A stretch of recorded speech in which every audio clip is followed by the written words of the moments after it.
안녕하세요. 반갑습니다. 신산진로컨설팅의 신산 원장입니다. 오늘은 남녀 간 최상의 궁합과 최악의 궁합은 과연 어떤 사주구조를 가지고 있는가, 여기에 대해서 간략하게 설명해 드리겠습니다. 자, 18 보시면, 자, 우선 최상의 남녀 궁합부터 설명해 드리고, 그 다음에 최악의 남녀 궁합에 대해서 설명해 드리겠습니다.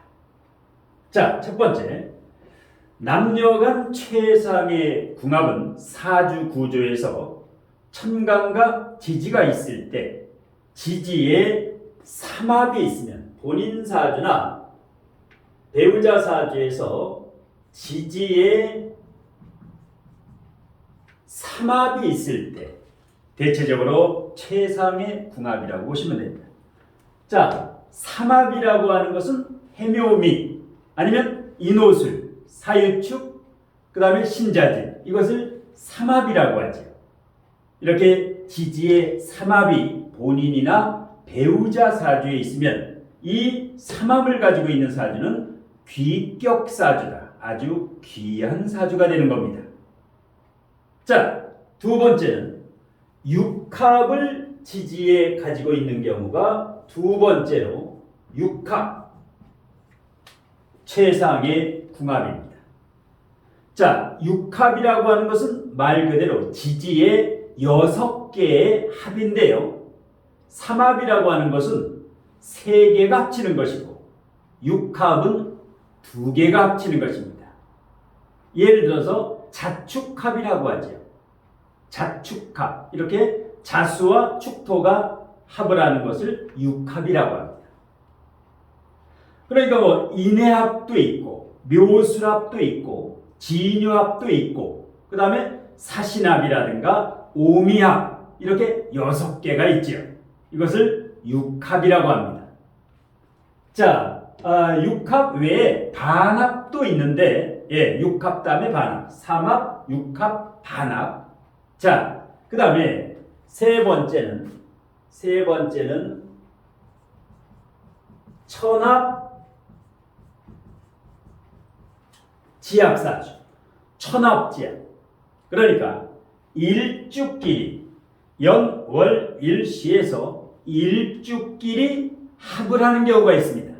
예를 들어서 남녀간, 부부간, 애인간에 병호일주가 있다라고 가정을 한번 해보세요. 병호일주.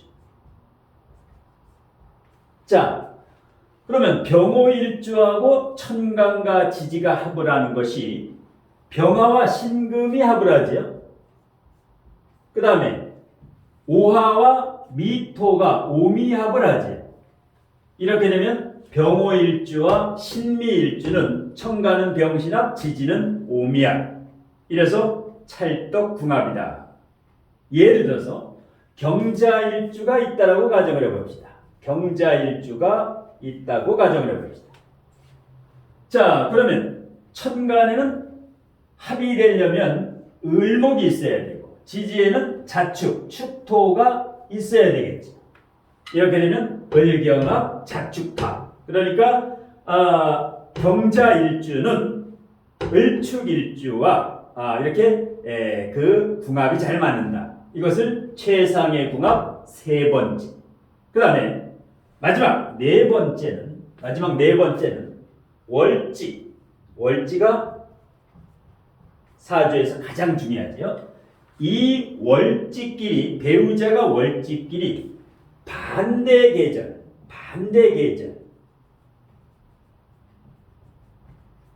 예를 들어서 남자가 겨울에 태어났다. 해자축월에 태어났다. 그러면 그 남자와 반대가 되는 여자는 여름, 사오미월에 태어나면 궁합이 잘 맞습니다.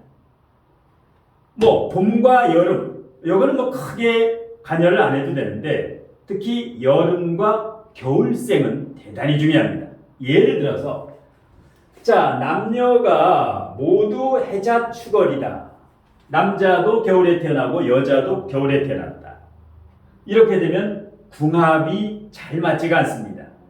물론 해자축월에 태어나면 인정도 있고 눈물도 있고 정도 있고 배려심도 있고 다 좋은데 일단 같이 해자축월에 태어났다는 것은 집안 분위기가 우울하겠지요. 생각이 많고 근심 걱정이 많고. 그러니까 남편이 해자축월에 태어났으면 부인은 사오미월에 태어나면은 금상첨화다. 반대로 한 사람이 사오미월에 태어났다. 여름에. 그러면 배우자는 해자축월에 태어나면 좋다는 겁니다. 자, 이 네 가지를 이뤄서 남녀간의 최상의 궁합, 환상의 궁합이다. 이렇게 보시면 됩니다.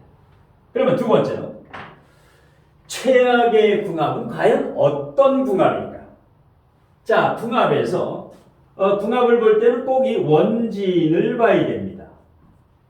자, 원진이라고 하는 것은 하나의 신살이라고 보시면 됩니다. 예, 신살이라고 보시면 되는데 합충을 빼면 모두 신살이다. 형, 충, 파, 해, 원진, 공망. 자, 이 원진이 월지와 일지에 있는 경우가 아주 불리하게 작용을 합니다.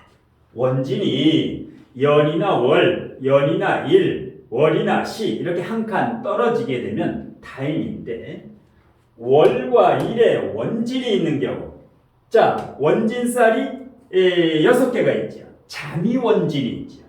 자미원진, 추고원진, 그 다음에 인유원진, 묘신원진, 진해원진, 사술원진, 원진이 되기도 하고 기문이 되기도 하고, 예. 자, 그래서 이 원진이 있는 경우는 주말 부부나 월말 부부, 아니면 각방을 쓴다라든가 이런 게 좋습니다. 원진이라는 건 뭡니까? 같이 붙어 있으면 불화, 갈등이 오고 떨어지면 보고 싶고 보면 싸우고 이게 이제 부부간의 원진살이죠. 예. 대신에 반대로 부부간의 공망이 같으면 잘 삽니다. 부부간의 남녀가 공망이 똑같은 공망이다. 자축공망, 오미공망이라든가 공망이 같으면 전생부터 큰 아주 좋은 부부의 인연이라고 보시면 됩니다. 자, 두 번째. 자, 월지와 일지가 형충을 하고 있을 때 역시 월지일지입니다. 월지일지. 예를 들어서 한번 예를 들어보세요. 경신일주가 있다고 가정을 해봅시다. 경신일주. 그런데 이 경신일주 여자분이 예를 들어서 갑인월에 태어났다라고 보면은 천간의 갑경충, 지지의 인신충을 때리고 있죠. 이렇게 천극지충을 할 때 부부 사이는 일단 순절하지 못하다. 왜? 싸움 닦기 질이죠. 형충이 월지일시면 성격이 독하다. 그래서 강한 성격이다. 그래서 수행을 많이 해야 됩니다. 월지일지에 형충이 있는 분들은 마음 수행 공부, 내면의 질량과 내공을 갖춰야 됩니다. 그 다음에 세 번째, 비슷한 이론인데 천극지충이 되는 일주가 있습니다. 일주끼리, 남녀 일주끼리 천극지충. 예를 들어보겠습니다. 병자 일주가 있다고 가정을 해봅시다. 연월일시에서 일주가, 그러면 병화와 충을 하는 게 임수지요. 자수와 충을 하는 게 오화가 됩니다. 그러니까 남편이 병자일주, 배우자가 이모일주라고 했을 때 임병충, 천간은 보통 극이라고 하죠. 수국하라고 하고 지지는 충이라고 하는데 이런 경우 부부가 천극지충을 하는 일주끼리 만났을 때. 자, 마지막으로 네 번째, 최악의 남녀 궁합은 서로가 월지가 같은 계절일 경우. 같은 계절. 예를 들어서 남편이 사오미월에 출생했는데 배우자도 똑같이 사오미월에 출생했다라고 가정을 해봅시다. 이러면 겉궁합뿐만 아니라 성격 가치관뿐만 아니라 속궁합까지 맞지 않습니다. 예. 그래서 이제 마찬가지로 이제 해자축월끼리 이렇게 같은 계절끼리는 최악의 궁합이다. 왜냐? 겉궁합과 속궁합 중에 반드시 하나가 맞지가 않습니다. 그래서 반대 계절이면 조가 잘 맞지. 그래서 이제 그 인꼬 부부, 금술이 좋은 부부는 대체적으로 좌측에 있는 경우고, 그 다음에 불화와 갈등수가 있는 경우는 우측에 있는 경우입니다. 자, 오늘 제 강의가 이제 최상의 궁합과 최악의 궁합인데요.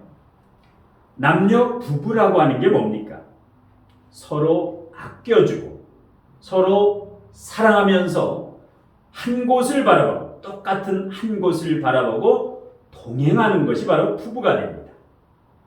자, 부부간에 성격이 전혀 맞지 않고 그 다음에 불화와 갈등이 잦다면 어떻게 해야 됩니까?